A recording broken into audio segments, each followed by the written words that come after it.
Hi guys. Sometimes I feel silly producing a monkey pod during such a worrying and stressful time in the country, but perhaps you can use this as a fun distraction. Also, this episode, there's a little bit of weirdness with our mics. In the final edit, Molly's mic ended up being super blown out at points, and mine also is kind of blown out at some points, but hopefully it's not, it never lasts that long, it's not too bad, so it won't ruin your experience, hopefully. As always, The Monkees may be a children's show from the 60s, but The Monkees Pod is not a children's show from 2026. It's an adult show for serious adults. Enjoy the episode.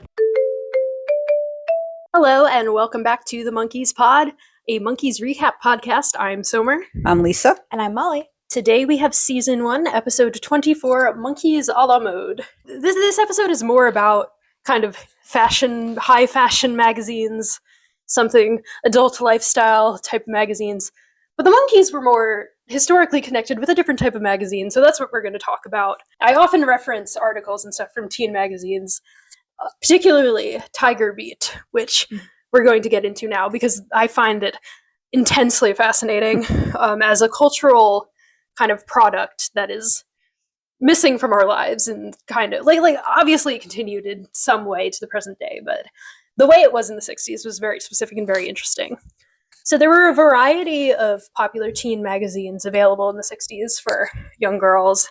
16, Flip, mostly Tiger Beat at the time, I'm gonna be real.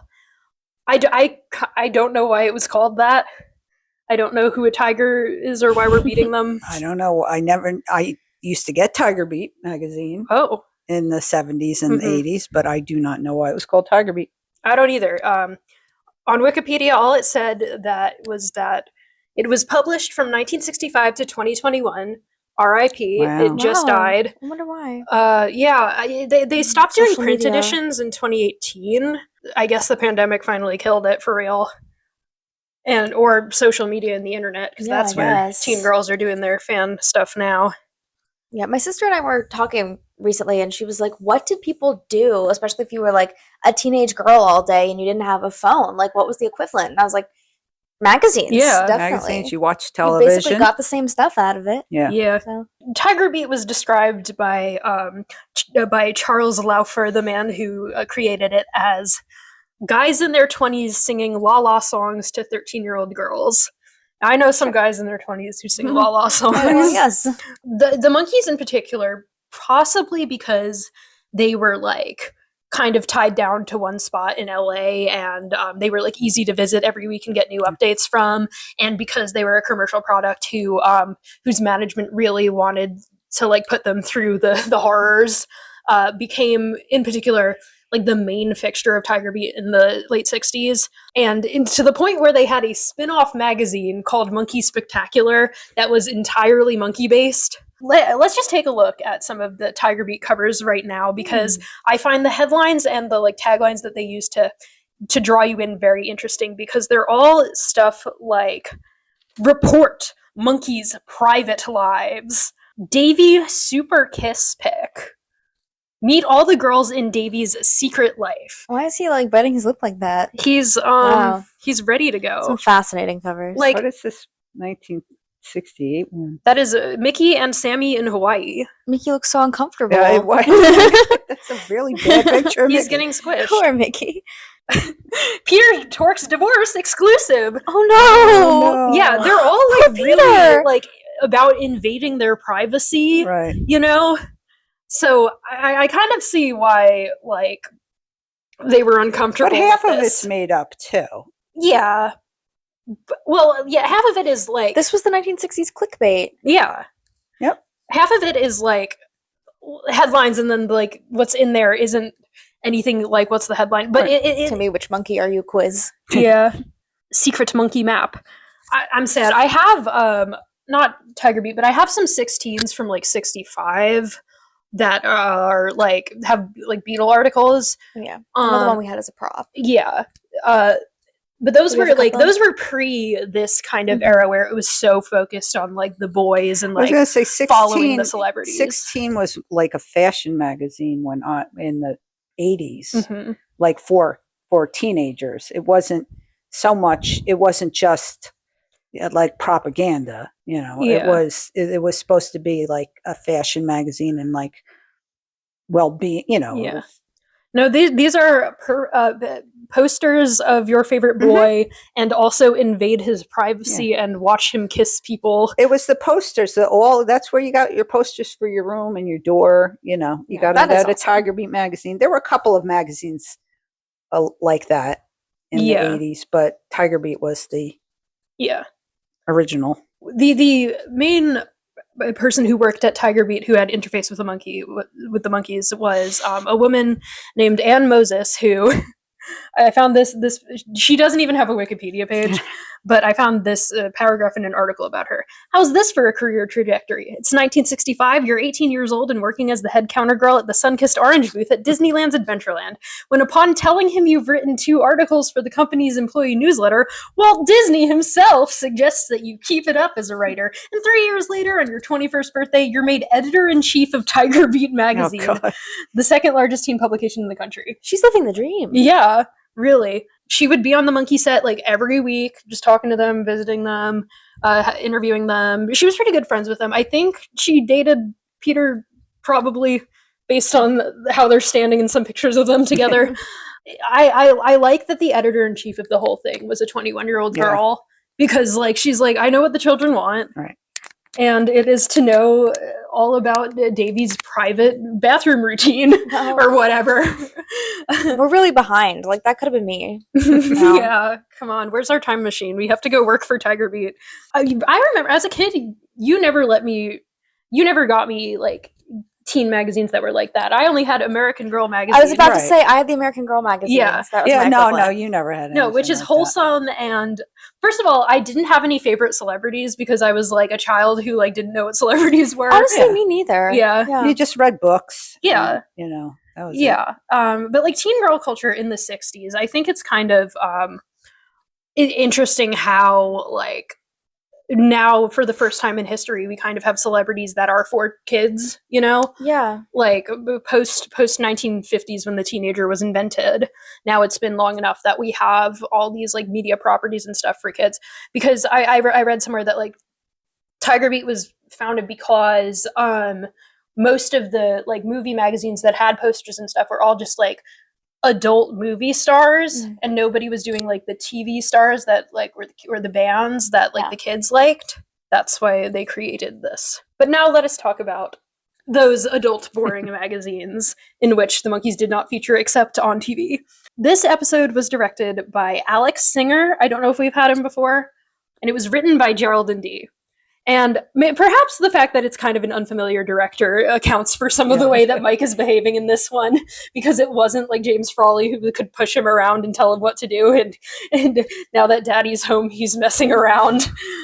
This one was broadcast number 24th on February 27th, 1967, and it was filmed January 10th to 12th. We're kind of on their filming schedule a little bit. Close to their filming schedule. Yeah.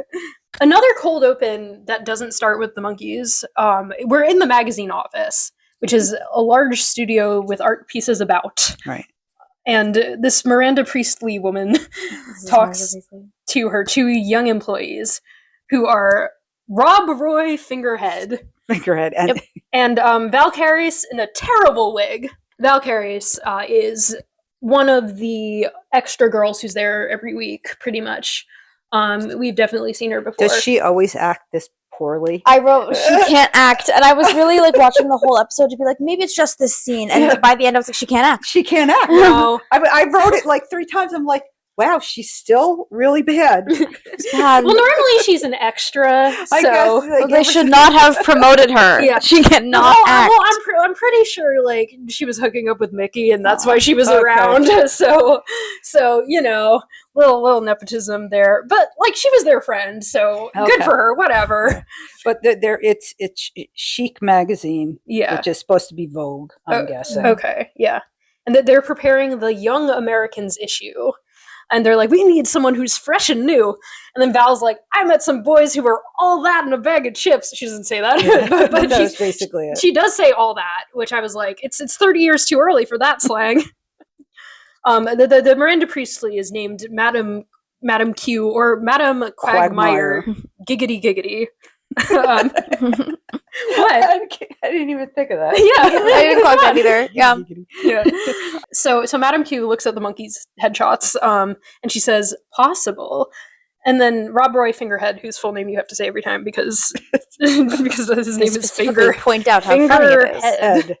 Like I said, they just start putting words together and calling them names. He says that they're long-haired weirdos. Hey Rob, your hair is like an inch shorter than Mike's in that picture of the headshot of him. So I don't know what you're. There's not. Yeah, that's one of the things they call them all the time, though. Long-haired weirdos. Yes, I genuinely the way that fashion has changed. Because I do not understand what about their hair is long. It's really not that long, you know. What? Where is the line of longness? And is they it just like have a lot of it and have bad haircuts? Well, the thing is, it's the top that's long. That's what they. Well, it's when like they covering the ear a little. Yeah, this hair is. It's not long in the back, but this hair is long. Like it's.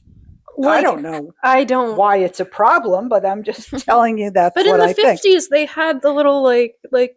Well, I guess it was really clean on the sides. Yeah, that's true. Like when it's clean on the sides, it's not covering your ears. That's Okay. Madam Q says the monkeys are hideous, but it's okay because they will do a makeover on them. Why don't you just find someone else? Whatever. It's the monkeys. You have to put the monkeys in. Because it's their show. It is the monkeys. The show that we're on. There's gonna be monkeys. Yeah. Well, they don't do that next episode, so which is very true. Okay. Cut to the pad. Mike is touching but not wearing his hat. This whole episode. It was a guest director, so he refused, but he's still holding it in the scene. So Mike brings the rest of the monkeys some mail.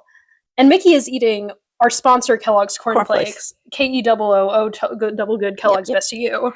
But it's black. You see very clearly on the bottom of the box, you see Kellogg's Corn Flakes. That's the first thing you see. And then turns it around, and the front of the box, it's blacked out. Kellogg's Corn Flakes is blacked out. That's really, really bizarre. And then on the top or on the side, you see it again. Because the first thing I went, oh, look, he's eating Kellogg's Corn Flakes. And that was when you could see the bottom of it. And then they turned around and I'm like, why do they have the name blocked out on this? Maybe they had some beef with Kellogg's. They didn't. Kellogg's was the sponsor. I know, but that's what I'm saying. Like maybe they thought their sponsor was falling through or something. I don't know. Maybe something was going on with their Kellogg's connection. Why did they bother to block it off? Because later in the scene, they name cornflakes by name. They say cornflakes by name, but they also, which is technically a generic term, that it's very clearly you can see the Kellogg's logo on the bottom of the box at one point. So why would they not want to include their sponsor? I don't know. Davy's looking through the mail. He's like, we don't subscribe to Chic Magazine, do we? And Mike says, no, I'm hip.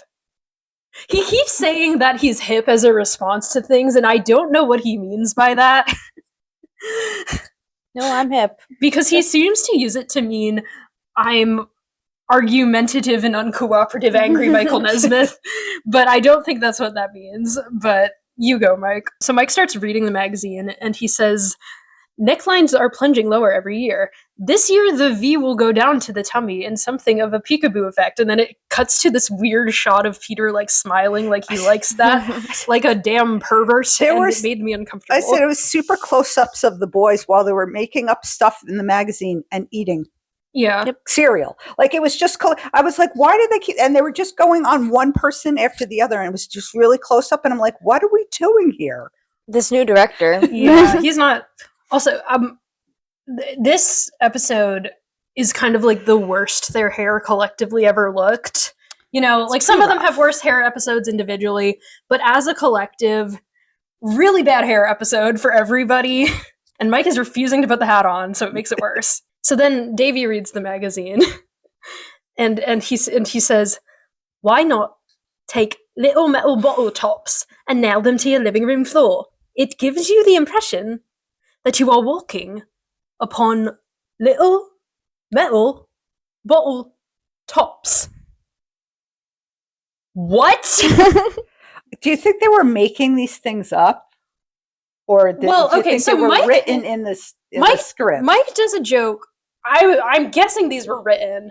I have two theories about this Davy joke. First is the historical contextualization of the weird-ass way that homes were decorated, especially hip and groovy homes in the 1960s. Have you ever read Go Ask Alice? No. The book. It's actually a very... I read it a long time ago. Sounds familiar. I am obsessed with Go Ask Alice, and here's why. So Go Ask Alice was published in 1970, and it purports to be the real published diary of a girl who died from drugs overdosing. Right. It's not that. A Mormon woman made it up. Yeah, it was made up. Yeah, and... I thought she was schizophrenic, though. Alice was supposed to... No, she wrote this lady wrote a lot of sequels of found journals of children, and one of them was a boy with mental illness. So, okay. But Go Ask Alice is about a girl who does like acid and heroin, and then like 4 chapters later, she's like, "Well, guys, I finally tried pot."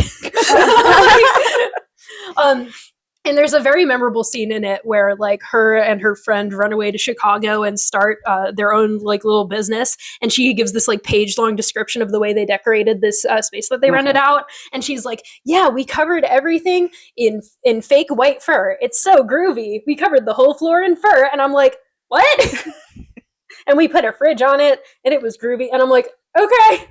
That sounds very of the time. Yeah, and you'll recall from the descriptions of the Monkees' dressing rooms that they were also decorated in similarly disturbing ways. Like Micky had the wall shag carpet, and Mike had the sinister Christmas lights and pins in the wall. So I think this is kind of a parody of the silly way that hippies decorate their houses. I think also from like a 2025 lens, at least, it's like a reminds me of like a pointless DIY that you would see, like a 5-minute craft, or like 5-minute craft, like shroom. Like glue bottle caps on the floor, and then look, there's bottle caps on the floor. Like it's so stupid. Then, like there's no point. Like it doesn't do anything. It's like life hacks. Yeah. Life hack. Your floor is ruined. Yeah. My other theory about this is that they wanted the nachos of George Harrison saying brackets. Oh, with bottle tops? Yeah, with little metal bottle tops. They wanted to It's not quite brackets. Yeah, they wanted to make a funny catchphrase out of Davy's accent that could be cute and that girls could say as a meme. The way, because George Harrison said brackets on the radio one time, which I don't even know how popular that was at the time. Like, it's a meme. Now it's a meme. Now, but like back then, were these things treated like memes? I don't. Who knows? Potentially, they wanted George Brackett nachos, though. In the envelope with the magazine, Peter finds a letter from Madame Quagmire. Here's a joke I don't get. No, yeah. Mike says she probably signs her name in brown ink, too. And then Peter goes, "How'd you know?" And Mike just smiles, like scrunches up his eyes. I don't get it. I don't get it either. Yeah. Is it like her signature is fake and printed and it looks brown? I thought brown because of Quagmire. Giggity. I don't know. It must be an outdated reference. There was a joke in there. We didn't get it. Yeah. Moving on. The letter says that the Monkees have been chosen as the typical young Americans of the year. Hey, we're the Monkees. Every time they say typical young Americans of the year or whatever, it like cuts in this edit where it plays the theme song and it like flashes the like outro. The outro pictures of them with the silly hats. Yeah. Which is it's actually pretty funny. It's a good bit. It's kind of like a modern-ish joke. It feels really like modern.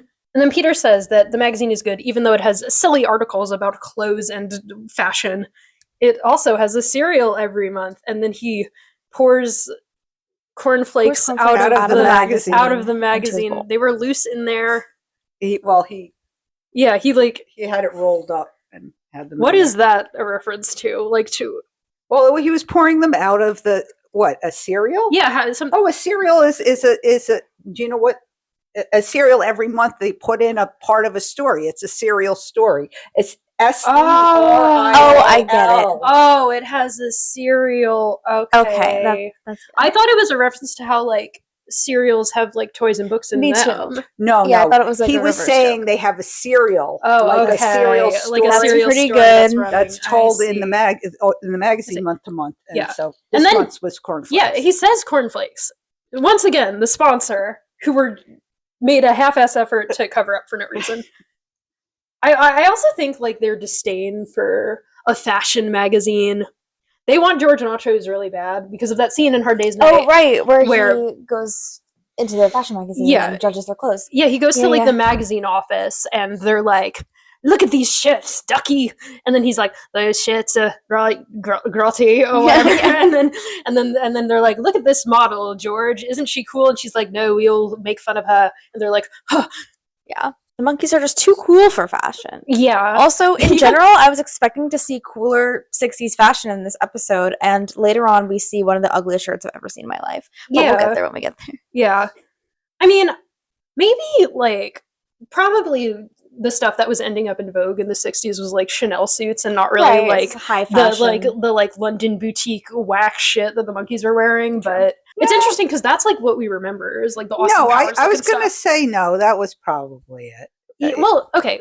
Where was Twiggy appearing? Was Twiggy in Vogue or was she in teen magazines? She was in Vogue. Okay. She was a supermodel before there were supermodels. But she was also like 16 years old. Yeah. You know. Well, most models were in their teens, I guess. Well, there's probably some crossover with Twiggy because she was probably famous for being a model, but then like.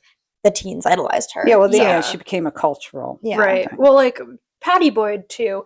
Yeah. Some of my teen magazines have Patty in them, but I think that might just be more of a, like, Patty she's was George's also wife. An actress, and, George's wife, so I think that she became popular in that sense, too. Right. After the theme song, there's a knock on their door. Davy goes, "Hark!" 6-second pause. "I hear a knock upon yon door." 6-second pause. Oh!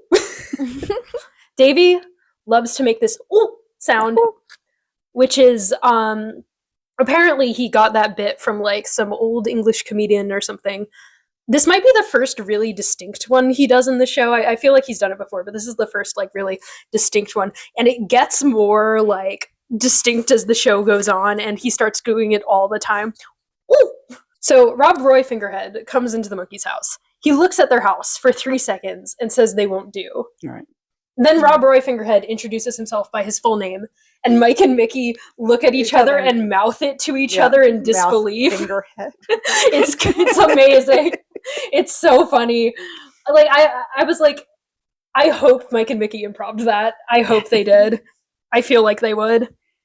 And he's the chief staff photographer. Yes, and we learned that that Val, her name is Toby. Toby, the bad actress. What? Okay, what girl name is Toby short for?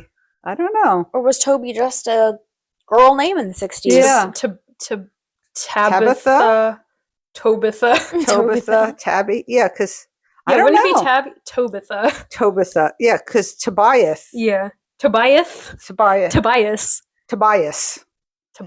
Even though she's a terrible actress, I like the character of Toby because she's kind of our first instance of like a young girl character with speaking lines and an important role in the episode who's there the whole time, who is not a love interest for any of them, even for a second. I was really worried she'd become a love interest because I was like, oh, it's like another pretty blonde girl. Like, it's going to be a Davy arc. Yeah, and it wasn't. Not only is she has a clear defined career, she's friends with the Monkees, and she like has an arc. Right. Yeah. She kind of becomes evil at the end, but it's weird. But that's a weird. But we'll get there when we get there.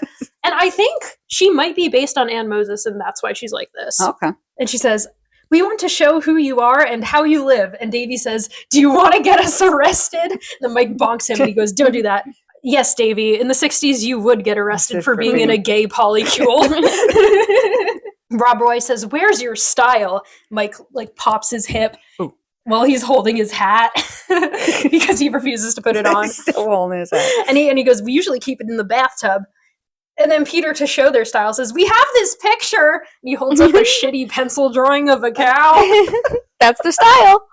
Okay. He calls it a house full of cheap, ugly claptrap. Yeah, Rob Roy says, "I just walked into a house full of cheap, ugly claptrap. And he's showing me a picture of a cow." You know what, Rob Roy? That is what is happening, and you're right to comment on it. He's very right, and we get a good shot of Mr. Schneider and a phone in, like, the cake box thing, and, like, 2 giant mallets sitting on a desk. Like, these guys are a mess. Yeah, their house is ugly and full of weird stuff. And why is Peter showing him a cow? Anyway, he's like, you don't show me that cow. And then Peter goes, it's a nice cow. Peter's always holding up some weird drawing. Do you think he was doing these drawings himself? He probably was. Then we get a really weird shot where Rob Roy is examining their giant yellow gavel and like leaning back on the table. And Peter, for some reason, chose this moment to crouch down at Rob Roy's feet and like open his mouth. And the implications were crazy. It was so weirdly composed. I didn't like it. It was certainly a shot. Because Rob Roy stood on his foot. That's why he had to look weird. Okay. Rob Roy determines that their house is too ugly for the magazine shoot. Do not put Mr. Schneider in Vogue. That's really fair. That's really fair. But Davy says that some of the things in their house have great historical significance, such as the hatchet that he pulls out of the Tiffany ceiling lamp. That's where they keep it. And to show the significance of this hatchet, Shadow Realm Colonial Peter chops at a bar stool, and then Shadow Realm Colonial Mike says, George, who chopped up my new table? And then Peter stands up and comes within kissing distance of his face, even though he's playing his father. Okay. Then Micky takes Paul Revere's lantern out of the fridge. That's where they keep that. And then he Shadow Realm Paul Revere, and the British comes. And it's Davy Jones. Yeah, the British comes. Well, I did mean to point out that these are the 4 young Americans. And there's only 3. Right. Technically, Davy is not a young American, and he should not be featured in this article. Yeah. Maybe they mean legal Americans as considered by the draft board. Yeah. I have to comment again at this point on their hair. Davy's hair is more Farquaad-y in other episodes, but in this one, his bang is like extra curled and like little girl looking and like rounded. It looks odd. Like, I know we were complaining about his hair a few episodes ago of how it had gotten too unkempt, and now it's not that much better. Yeah, they like really sprayed it down. There's a bit they do at the very end of the episode that maybe explains why it's so weird. I think that's what it is. That they were trying to match it to that for the whole episode, perhaps. Micky's hair looks so fried. It looks so unhealthy. I'm like, please take a break. Stop straightening that. Oh my god. Peter's bang always has like a gap in it. Like they haven't brushed it together in half the shots. And then Mike's hair is like super long, but he doesn't have his peak sideburns yet to balance it out. And he won't even put the hat on to cover it half the time. So he just looks like a girl. Rob Roy leaves the pad in disgust. And Mike says to Toby, we wouldn't be any good for your article. We're not typical young people. Well, we are typical young people, but young people aren't typical anything. I like that sentiment, you know? Yeah. This is the first example of my writing. This woman was a terrible actress. Yeah, she says, look, fellas, you just don't understand the magazine business. Rob Roy isn't such a creep. And think what that creep could do for your careers. But she just stares straight ahead and delivers her lines like deadpan. She's reading the cue cards. Yeah. I like that the connotations of creep have changed over time, because like she's using it to describe a man who's like a snobby square. Right. Yeah, like creep was just like any guy they didn't like. Yeah.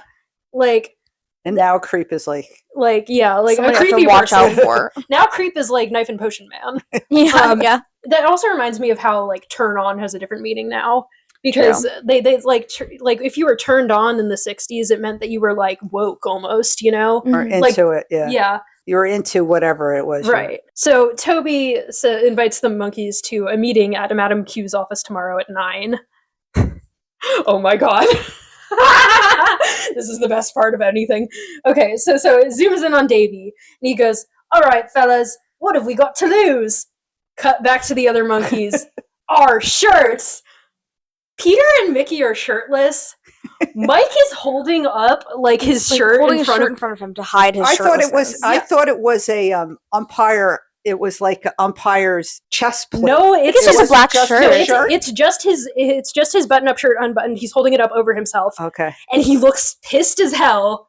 He did This not want to shot be shirtless. is so funny to me because I can perfectly picture every second of the 30-minute argument that led up to this, where Mike was like, I'm not taking my shirt off, and the new director, who didn't know how to yell at him yet, was like, well, come on, man, can you? And he was like, no, I'm not doing it.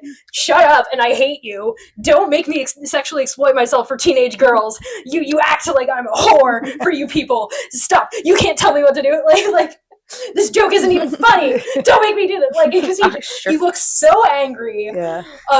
Mickey and Peter look kind of like, oh my god, yes, please. Take this shirt, Mike. Okay, Mike. Fine.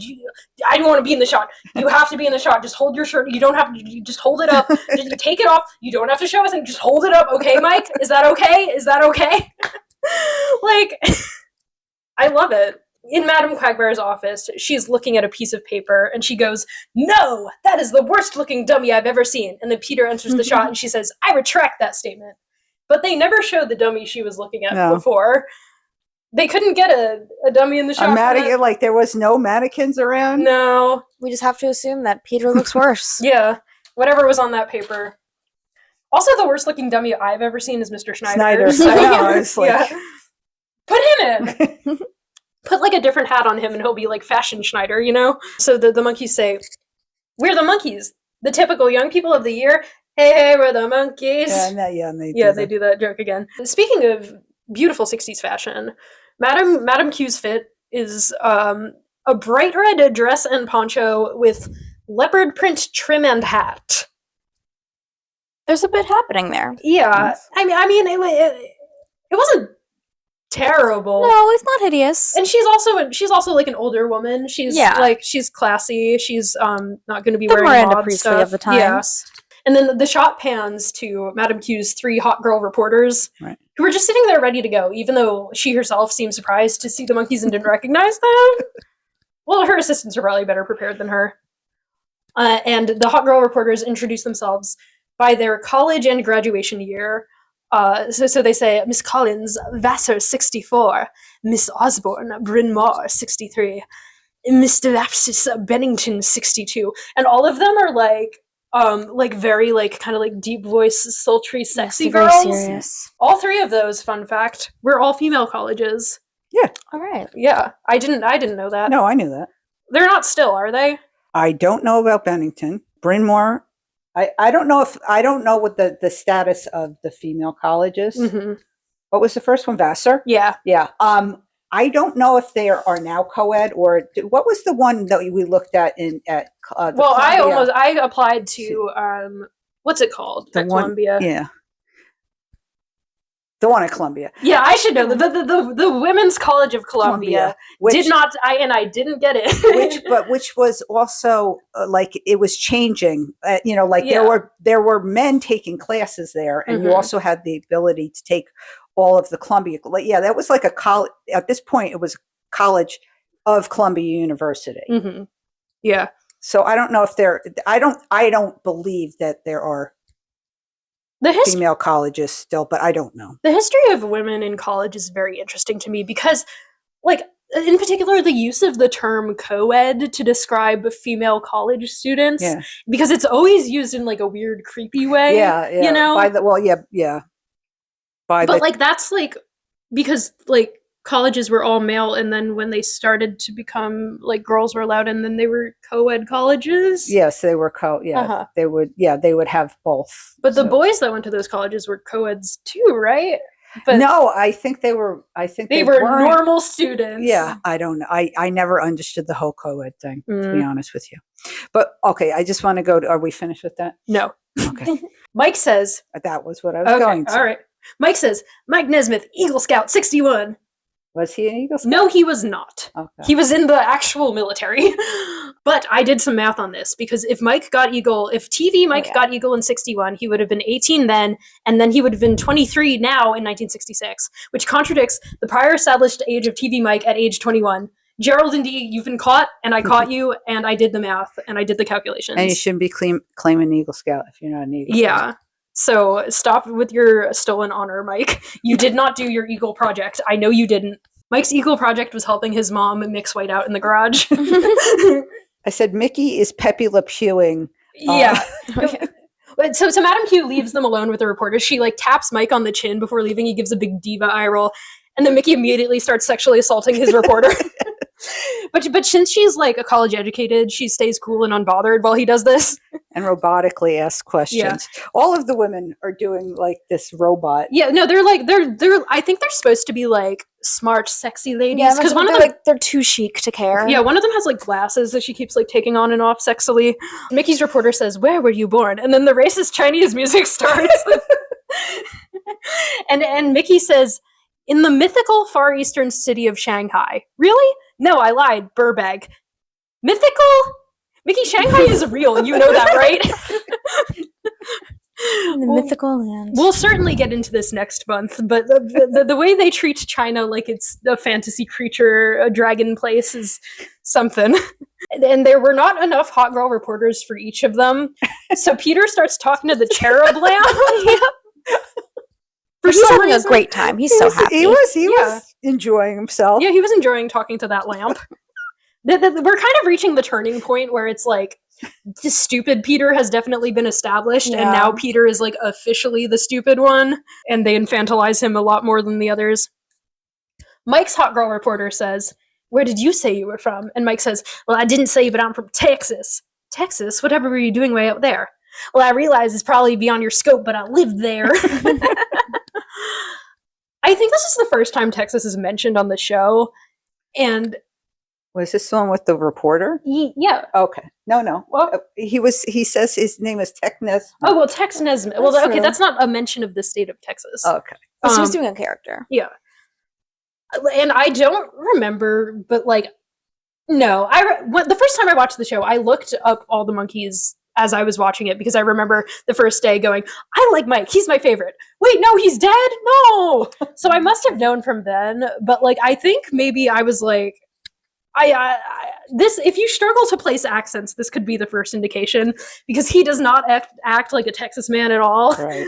He does have that accent, but his accent kind of sounds like almost a transatlantic Jimmy Stewart accent sometimes.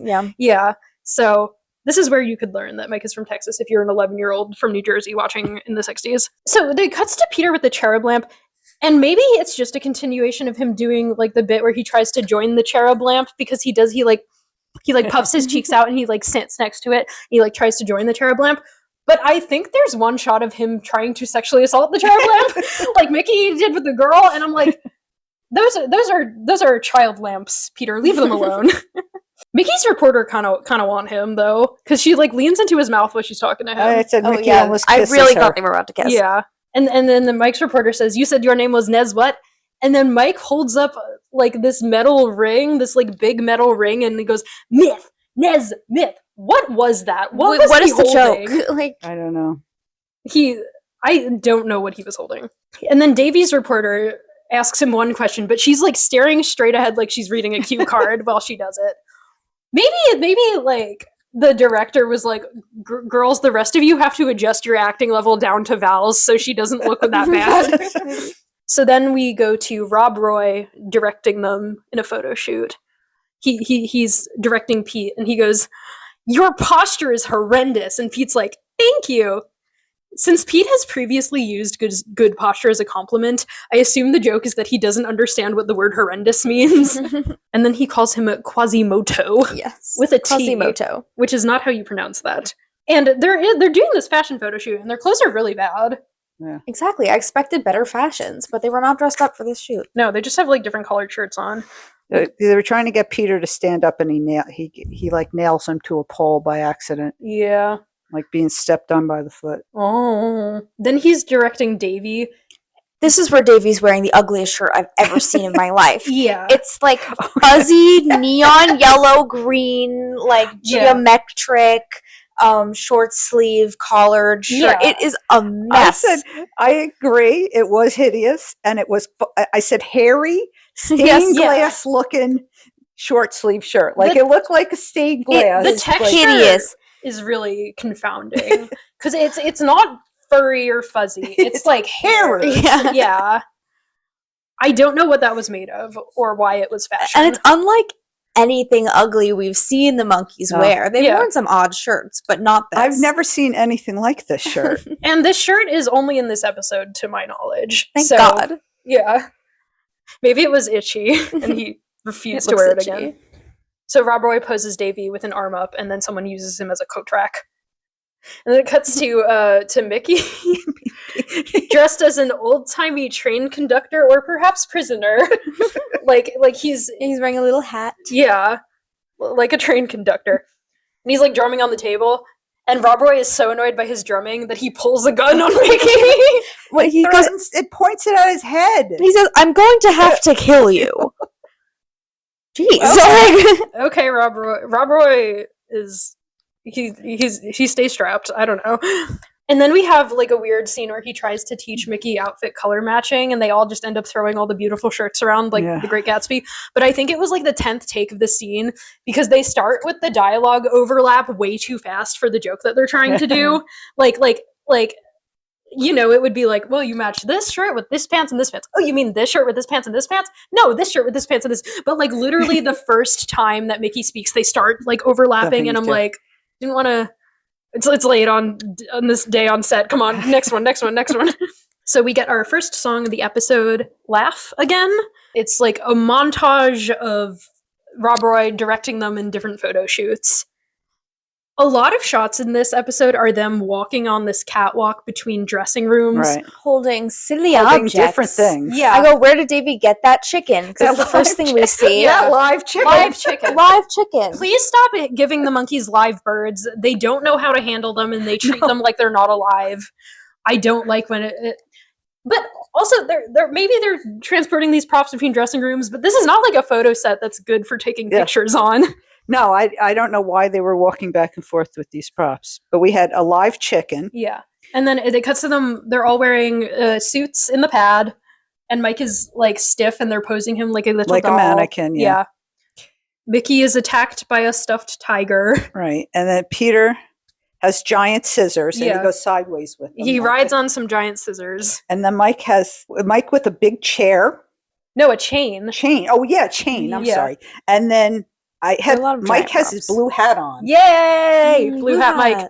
And then Davy has a giant pencil that's bigger than him. Yes. I don't know why they had like giant office supplies. Those must have been left over from some other production. They got them out of the prop room. Mike's outfit in this one little scene that goes by super fast where he has blue hat is really cute. He has this blue velvet jacket on and like a ribbon as a tie. He looks like a little doll and he never wears that again, and I'm sad.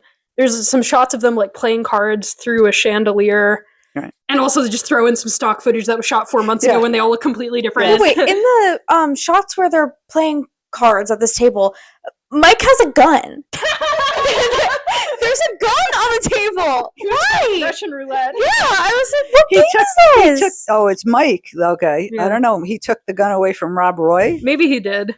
How dare you threaten Micky? That was weird. They would do Mike and then Mike playing cards, and then outside like some random outside 4 months ago when his hair was 5 inches shorter. And like it's like the wetsuit footage too, and they cut to Davy with like 50s hair, and then it cuts back to him with Farquaad hair. Yeah. There was an Indian headdress. There was a guitar playing. Yeah.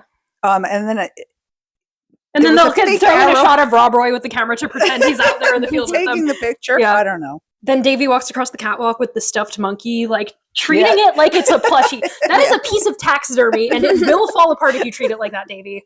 At one point, while Micky has the tiger, he has Mike's green hat on. Yes! I was like, wait a minute, that's not Mike. No. And then there's a great shots of the monkeys bouncing in slow motion on a trampoline while flowers and small hair-colored shag rugs are thrown at them.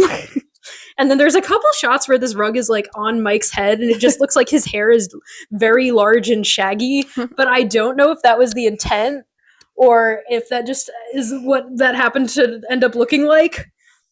And the chicken is flying around. Yeah, the chicken I come back. I think they're throwing that chicken. Poor chicken. I don't think it's I don't think it's flying. I think they're throwing it in the air. There's probably a chicken from like the commissary kitchen that they were all going to eat tomorrow or something. They're like, it's just a chicken. It's not alive. It's just a chicken. Guys, stop abusing animals. I think that's everything that happens in this song. Peter comes by with a giant vase of flowers. I don't know why. It's another giant prop left around. You know how photo props. I don't know. I've seen some weird photo shoot for magazines. Did you see that photo shoot where Rachel Sennett was like stuck under a giant tomato or something? No, yeah. Probably not. Toby turns in her story. Yeah, she comes over to Madame Q. She has a good dress and a bad headband. And the headband's like giant. It's over her whole head. It doesn't match. Also, her wig is really bad. The bangs of the wig, like they look like a Barbie that was cut by a child. Yeah. And she's like, yeah, this article is accurate and factual. So Madame Q immediately throws it out.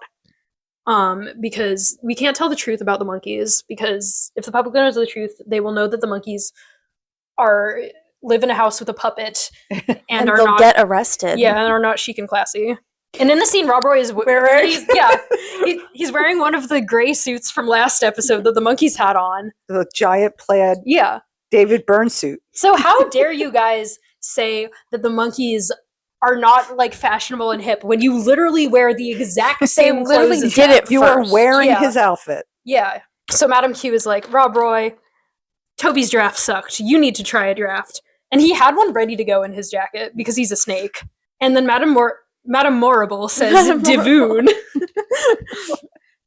In Wicked, they have a bunch of like fake Wicked, fake Oz slang that sounds like that. Okay. Basically, she is Madame Morrible. Okay. So back in the pad, Mike is grooming his hat pom-pom again. Yeah. He refused to let that thing touch his head under any circumstance. Davy's trying to feed a stuffed giraffe. And then when I said some cake. Yeah, it's like bread or something. And then he turns around and knocks it over. No, he doesn't knock it over. He like offers it the bread like 3 times and then it won't eat it, so he smacks it. Yeah. Why would you do that? Why would you smack your giraffe, Davy? That was not nice. They loved animal abuse on this show. Yeah. And then there's a knock at the door and Davy walks on top of furniture to get it.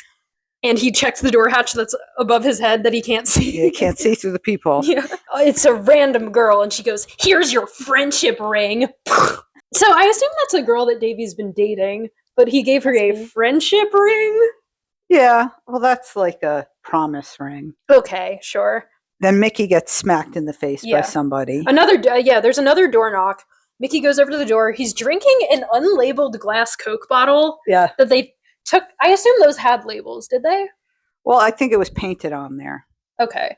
But whatever he has, wasn't a label. It wasn't labeled, but it was like. Well, if it had paint on, they took the paint off because it was a blank bottle. Yeah, it was a blank bottle. Perhaps they lost a Coke sponsorship or something. Yeah, it was not like Kellogg's. They can't get away with the side. And he also puts like a single slice of bread in his mouth, like an anime character. Another random girl's at the door, and she smacks the bread out of his mouth and leaves without saying anything. And then he closes the door, and Micky goes, "Hi, Linda." Linda. Thank you. Yeah. You know the SNL sketch of the Cat in the Hat where oh yeah where Bill Hader is the Cat in the Hat and he comes to like the kid's house and the mom is there and she goes, "Cat, what are you doing here?" And he goes, "Linda." Then someone calls their phone, and Mike struggles to pick up the phone through the bars of the spiral staircase because he is stupid. He goes, "Hey, buddy, good to hear from you." The way that Mike's friend couldn't be a girl. My working theory is now that Phyllis, that Mike's wife, was on set this day, and that's why there was the whole like shirtless debacle earlier too. Because apparently the reason he refused to do that, it was like for Phyllis. But I don't know. Mike is very uncomfortable in his body. I'm guessing it was partially because of his own self-consciousness. Anyway. His friend says something mean to him? Or? Yeah. And he has a friend breakup in 3 seconds with random buddy. And then a rock with a note comes through their window. And Mike like unwraps the note from it and like smells the rock before throwing it away. And the note says, "You guys are no good. You never were any good. You never will be any good. Signed, a friend." A friend. Oh. We never see any of these friends in any other episodes as characters. They're just anonymous haters. They're just people who no longer like them. Yeah. Which is like, I understand that they were misrepresented in the magazine article and it made them seem snobby, but I don't think it's like friendship ending from These are your actual friends. Like, this isn't like fan hate mail. Wouldn't your friends know the truth? Yeah, it's not rock through a window worthy. It's like, did they? That's a hate crime. Did they print that they were like saying slurs in the article or something? No, they didn't. They do tell us what they said later, and it's nothing. Yeah, it's not bad at all. Okay, I said Toby the writer shows up, and they read the article. She's still a bad actress. Yeah, but when she knocks at the door, all of them like hit like a swoon pose before they go to get it. And Mike is holding his hat in his hand, flops it onto his head, but he is not putting it on still. He's not wearing it. Yeah. So Toby acts poorly as she reads the article to them.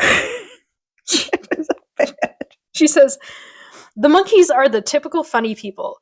The Divoon madcap boys for whom every day is just one gay adventure." Indeed it is. That it is, Toby. That it is.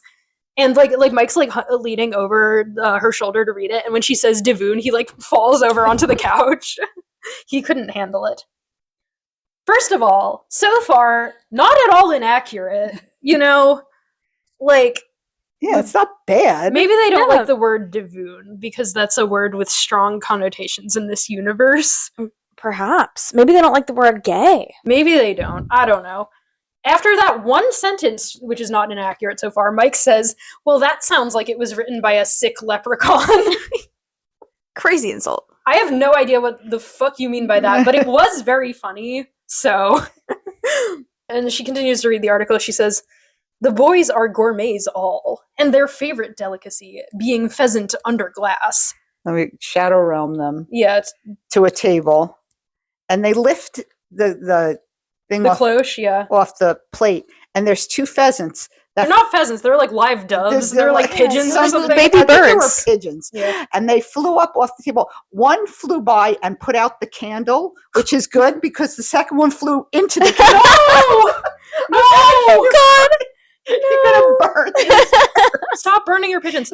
They're also all drinking like the bright red juice in wine glasses, which is certainly not wine, or maybe it is. No, they were drinking that juice like. Yeah, no, I think it's like fruit punch or Kool-Aid or something, because they also had it with because the Monkees cornflakes. don't drink alcohol except for when they do. Except for when they do. Yeah. Okay, I understand that they're poor hippies who like to eat hot dogs out of the gutter, but why would them liking nice food be reputation destroying? I have no idea. Maybe it's like, I don't know, them being posh and not men of the people anymore, like when Taylor Swift rides in a plane. Maybe it's like, oh no, they're rich. Yeah. And they said they like chamber music, polo, and croquet. And that was obviously the nail in the coffin. That makes more sense. Because they're musicians, they're supposed to like rock and roll. But to demonstrate that they love organ recitals and chamber music, it cuts to the Shadow Realm playing a string quartet, which is not what she just said.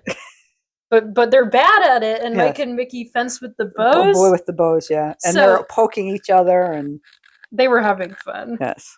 So it cuts back to them reading the magazine.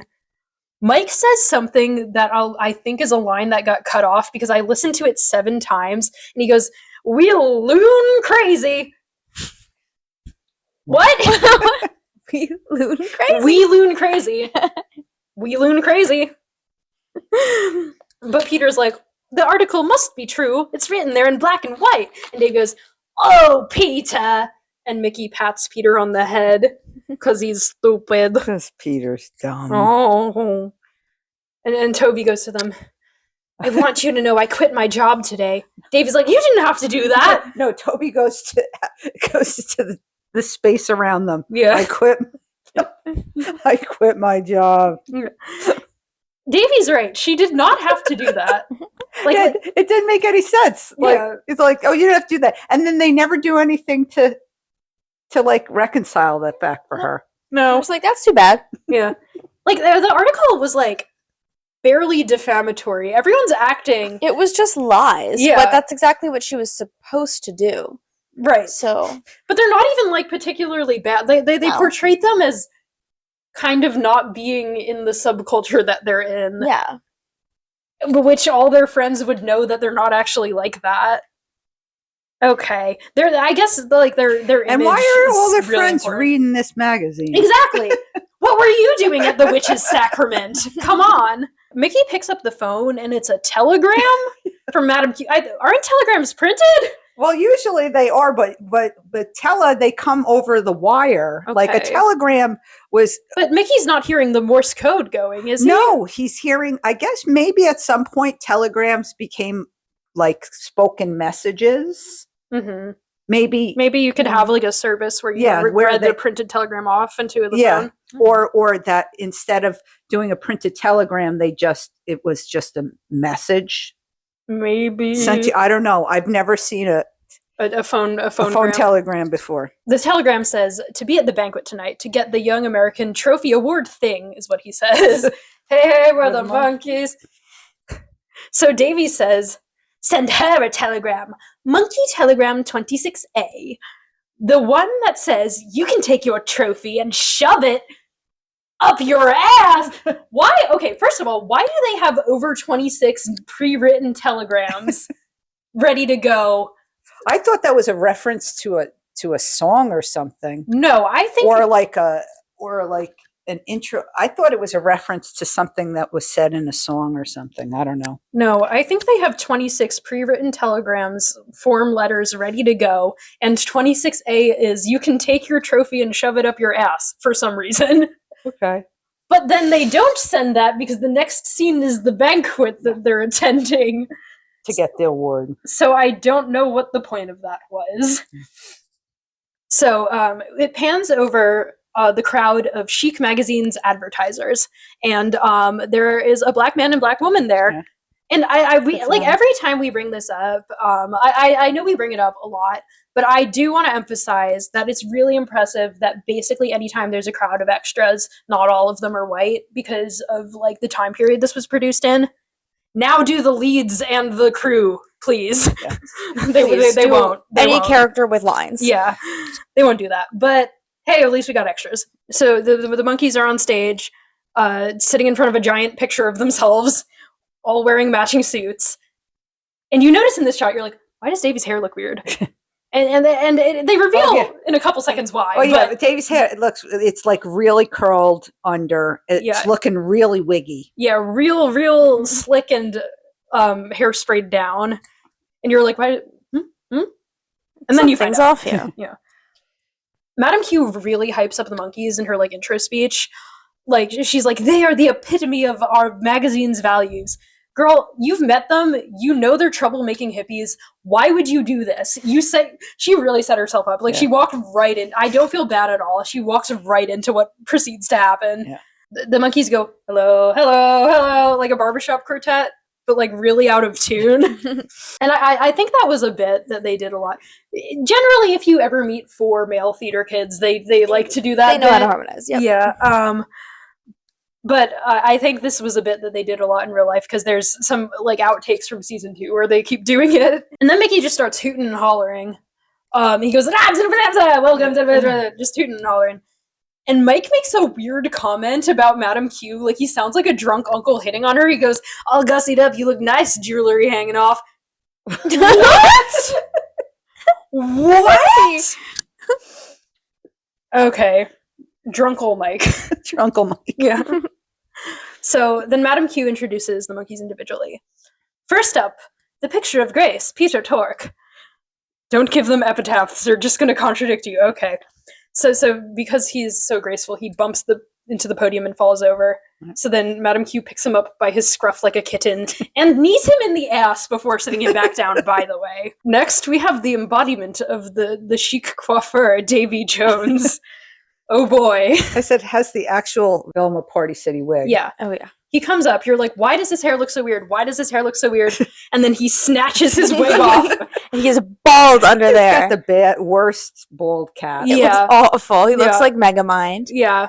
It's bald rough. Davy is very frightening. But I will say, good for Davy for still looking so beautiful with no hair. He's still gorgeous. Yeah. His face card never declines.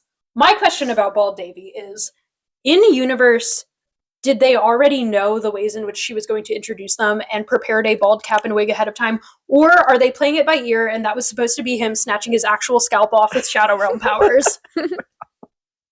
I think Either maybe could be true. I think maybe it is the latter, and that is why his hair looked weird in the rest of the episode. Right. Was that they were trying to match it to this terrible wig to say that that was his real hair and he did snatch it off. Because he stays bald for the rest of the scene. No, he puts it back on at some point. But yeah, messily. Poorly, Yeah, he doesn't poorly. put it on correctly. He just kind of leaves it up there. Yeah. As he sits down, he like twirls the wig on his finger. Next, we have the paragon of quiet gentility, Micky Dolans. Mickey is fully asleep, and then Mike like wakes him up and is like, "Ah, you gotta get up there, you gotta just do this and be quiet and gentle." And then he just gets up and starts hooting and hollering again. He said he did his over-the-top comedian bit. Yeah. And then he grabs Madam Q and says, "Hi, baby, I'm kind of new in town. Can you direct me to your apartment?" Mickey, chill out. Mickey's Pepe Le Pew energy in this stretch is far too much. I know you were hooking up with all the guest actresses, but you need to chill out. Chill out. So then Mike doesn't get any type of epitaph intro because probably Madame Quagmire figured out that if she described him in any way, he would contradict it. She just hands him the trophy and then shoves him back down. But he says, "Hold on, Quaggy Poo. I've got a few things to say." Quaggy Poo. Mike says, "We can't accept this trophy. We don't deserve it. You know who does deserve it? Rob Roy, because he is almost directly responsible for everything you see here today." And then he's like, "Rob Roy, fingerhead, everyone." And then Mickey gets up and so that they can mouth his name to each other again. Rob Roy tries to sneak out surreptitiously. And Bald Davy has his wig on his shoulder and he keeps like petting it. Mike, with a very funny line reading, he sounds bored AF. He goes, "And so everybody hears crazy Rob Roy." Crazy Rob Roy. Rob Roy sits on his own camera and breaks it with his ass. I don't know how he managed to do that. Like it was in pieces. Yeah. Rob Roy's ass is very pointy. Apparently. Yeah. Loudly on stage in front of all the advertisers, Madam Q starts shaking Rob Roy by the jacket, screaming, "Get out of here! If I lose those advertisers, I'm gonna lose my job." Hey, Madam Q, maybe you want to not do this in front of the advertisers. That's just a tip, perhaps. And the monkeys go out into the audience and they just start fucking around. I don't even know. They're messing with everybody. Davy puts his wig on half on backwards. Mike starts stacking teacups on the table. Peter takes Mike's hat off of his head and puts it on the teacup stack. And then Davy puts the hat on top of his backwards wig. They're all just goofing around by any means necessary. And then there's two waiters and somebody else on the stage keeping Madam Q up on the stage. Yeah, Madam Q is having like a full freak out. And she's having major issues with her hat. Yeah. Like her hat keeps falling off.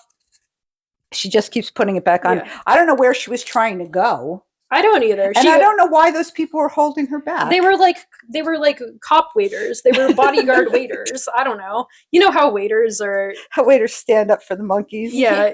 Well, they're like men of the people. They know that the monkeys support the working class, so they will face the elites with them, I guess. Later on, the monkeys visit the chic office because they've heard there's a new editor now, and they want to see if they can get a retraction on that horribly defamatory story. So that the editor's chair swivels around. And it's Toby. But she's evil now because she refuses to print a retraction. And Rob Roy and Madam Q are her sad assistants now.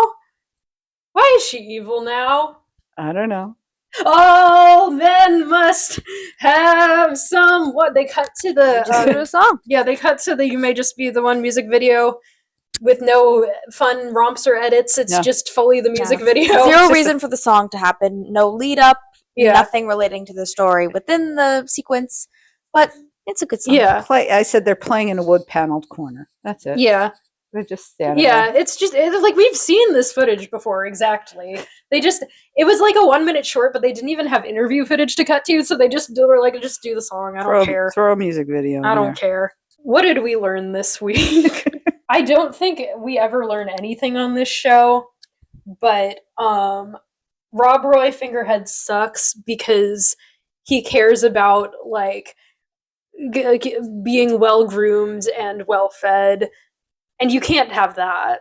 The only thing you should care about is $100. $100. Yeah. We also learned that acting rich and looking fancy will get you canceled. Yes. Yes. Yeah. And that you should be proud of your cow and your ugly puppet and your terrible, terrible hair. Monkey out. Or no. I was going to say, and you don't have to be a particularly good actress. Yeah. This is true. You know what? To have a speaking part in the Monkees. You just gotta be besties and maybe spend some time in Micky's dressing room. Gotta know the right people. Yeah. Monkey out. We hope you enjoyed that episode of the Monkees Pod.